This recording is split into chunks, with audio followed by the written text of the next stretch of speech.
Pasi u zgjidh problemi me të gjitha familjet që duhet të lironin banesat e tyre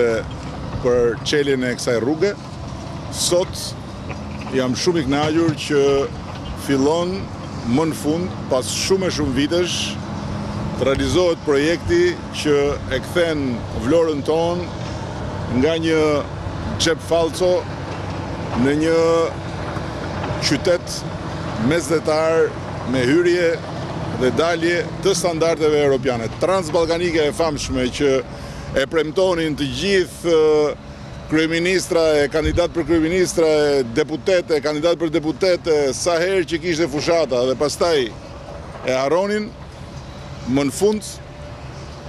erdhi në ditën kur do të marri fund dhe do ta bëjmë një rrugë model për një qytet të rëndësishëm, mesdhetar dhe turistik. Dhe bashkë me pjesën tjetër të vijës bregdetare apo lungomare, siç i thon vlonjatët, do jenë dy projekte të mëdha që do të çelin fuqishëm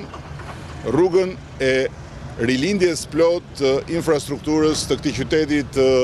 harruar dhe të braktisur për kaq shumë vite padrejtësisht. Vlora meriton më shumë dhe ne do të bëjmë për Vlorën deri në fund të këtij mandati më shumë se ç'është bërë në 20 vite të marra së bashku.